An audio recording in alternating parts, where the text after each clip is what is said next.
Hi, Fanny Castellanos is this year's Realtor of the Year due to the care that she exemplifies in working for her clients.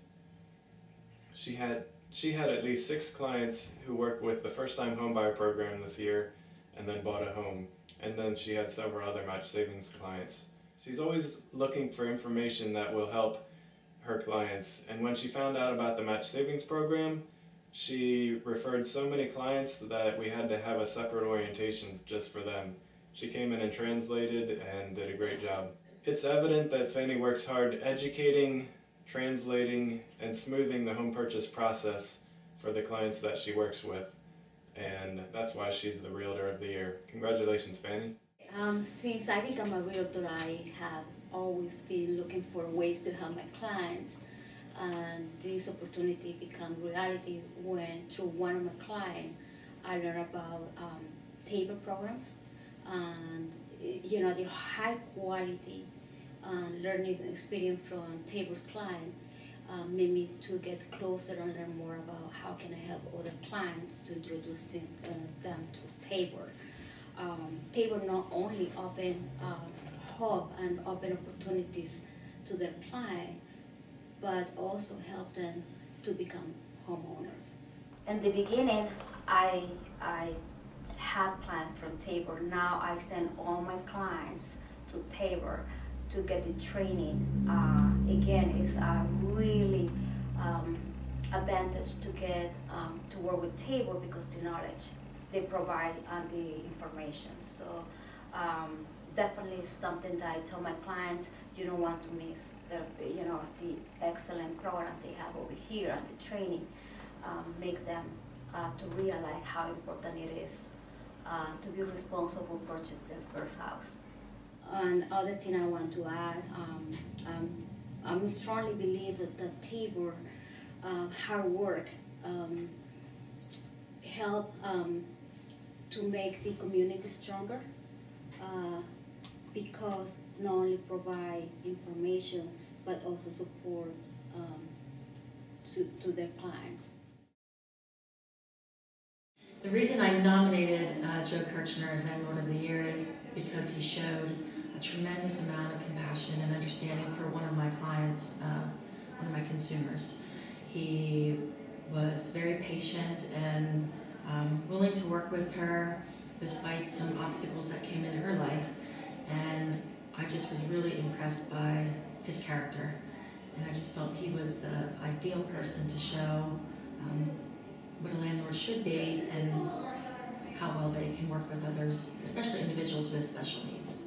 Diane actually called me and told me she had somebody was interested in it, and we made arrangements for a meeting. I had no idea whether it was for Diane or someone else. It didn't matter to me, but from the time she called me and set up the appointment, I could tell that I was working with somebody that was not just concerned, but had some responsibility behind her. When you receive calls from people to look at a place, you can tell just a lot of times just by talking to them on the phone what type of person they are.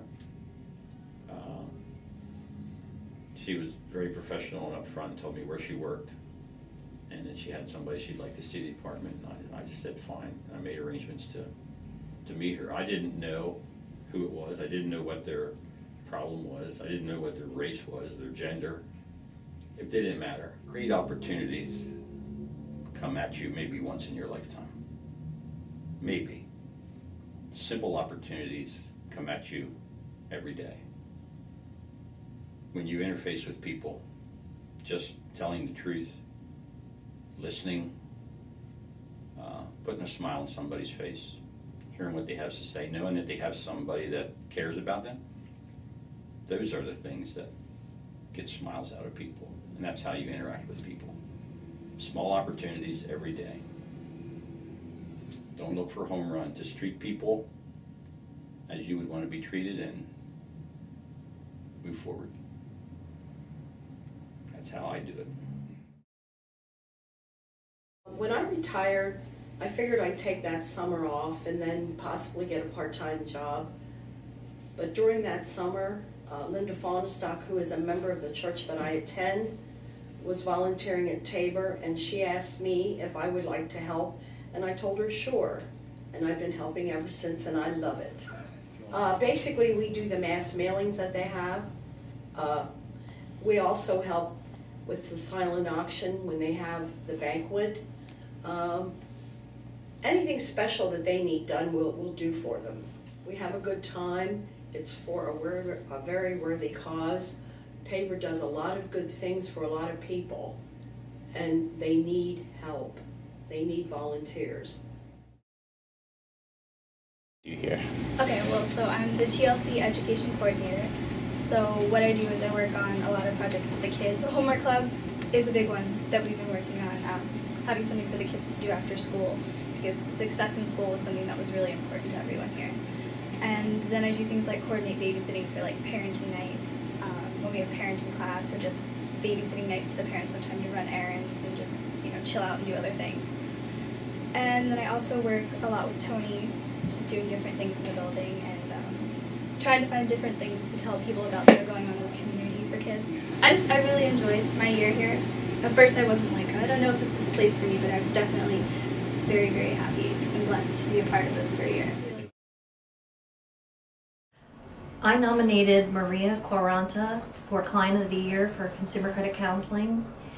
When she first came to Tabor, she had been in college student for a couple years, and she accrued credit card debt through that, and she ended up paying off over $10,000 worth of debt in 39 months and never missed a payment, and she worked really hard to get her budget to work after the initial session. Before I started with Tabor, I was really in a deep hole with my dad. I was very scared, nervous to even talk about my dad. I know for almost a year, I knew about Tabor for a year, and it took me like a whole year to let anyone know about how big of a number I was in. I first heard about Tabor through a friend of mine. It's when I decided to let some people in on my dad. It was just taking a toll on me, so I one day just happened to talk to a friend, and she had told me that her sister had went through the program, and her sister came out like good and on good standing. I worked with Christine for about 3 years, from the day I started till my last payment. What I liked best about working with Tabor was, in my first appointment with Christine, was that she gave me the chart that showed my personal debt and how much I would end up paying for the number of years with Tabor in comparison to the number of years I would pay on my own through credit card companies, and how much more I would pay. I remember leaving the appointment and being so excited and felt like I saw that light at the end of the tunnel. And I remember leaving the appointment, and I came with my mom, and we stopped at my boyfriend's house, and I was just like, this is awesome. Like, we're gonna have a good future. We're gonna be able to fund and do whatever we want and go places and travel and things like that, because I wasn't tied down to this debt anymore. Like, in 3 years, I'd be away from it. It'd be in my past. Like, it's not tying me down. I actually, at first, I was excited, so I only let a few people know about my debt, but as I was getting closer to my last few payments, I would take pictures of my statement that I received in the mail, and I would send it to friends and family. I'm like, one more payment and I'm done. So it was good. It was a good feeling to be able to come to something that people are willing to help you, and get you out of this mess that you got yourself into. And I'm the type of person that if I get myself in a mess, I like to just do it myself and not have anybody help me. So it was a big step to come to Tabor, personally, and so it like taught me to just be like, you know what, sometimes it's good to get other people to help you to get out of the mess. So it was good. I'm glad I came. The person that I nominated as Client of the Year is Cledith Polson. He prefers to go by Junior, so that's how everybody knows him, as Junior Polson. I nominated him because of the distance that he has come from homelessness to housing. He lived through homelessness at its worst, at its most roughest, and he never seemed to lose his gentleman-like qualities through all of the hardships that he endured. His story with Tabor first starts with a community homeless outreach worker. He met Marlena Kirchner on the streets and engaged with him. He got referred for services, and he was incredibly patient and understanding about the process that takes. He never lost his sense of hopefulness. Once he got engaged with our services, he really began to see that housing was a possibility, and that if he worked with Marlena and Tabor and the services that we provided, that he would be able to do this. He would be able to regain the housing that he had lost many years ago. One of the main reasons I nominated him was because Junior, at one point in his life, I think he kind of gave up on things, but now that he is back integrated with the community and in housing, Junior's first words to us after he obtained his apartment was, "What can I do now? What can I do for Tabor? What can I do for the people that are still out there?" So on one occasion, he went with Marlena and he spoke to the Leadership Council of Lancaster about people experiencing homelessness. They wanted to know how they could improve services, and he went and he spoke with the mayor and several other city leaders and told them his experience and how they could help people in his situation. He continues to go to CHOC, to the Community Homeless Outreach Center, and he meets people down there and he talks to them and he tries to encourage them towards engaging with the services that Tabor and other social service agencies provide.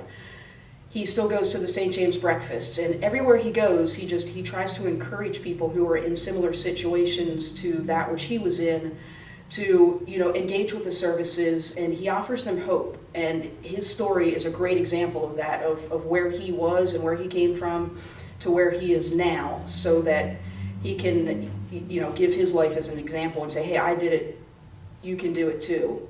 Well, before I started working with Tabor, I was on the street. Let me see, I've been on the street off and on for about 11 years. All over the country, not just here. But this is my hometown, so. And I was stubborn, I never went to the mission, And when I decided the other year, well, maybe I better go to the mission. And then it took me a while to get things together, mentally as well as physically. And while I was at the mission, I started talking to Marlena, and then because I heard they work with Section 8 and all that stuff, and we went through all the paperwork and everything, and they gave me a list of places to call, landlords and stuff. So I called, and they called some, and then Marge got a hold of me one day, said about this place back in February. So I came up and we came up and looked at it. Linda asked if I'd like to have it. I said, sure. She said, it's yours. So, and things are working out great. I have friends stop in now and then. My kids stop in now and then, just to check and make sure I'm all right. Of course, I'm always going to be all right, but, I won't have it any other way. But, yeah, it's been nice working with all of them. They're all very nice people. And Linda, you couldn't find a better landlady, in the whole city. She is fantastic. Tabor, I found out, is the kind of place everybody works together. You know, if somebody needs something, everybody comes together and sees what they can do, straighten it out, you know. And that's what I like about it. Yeah. So that's really pretty much why he was nominated as Client of the Year. His willingness to give back to the community from which he received housing services. We think the world of him at Tabor, and next month he will celebrate 1 year in housing, and that's a real milestone for Junior. And we were glad to be a part of his story, and thankful that he's a part of ours.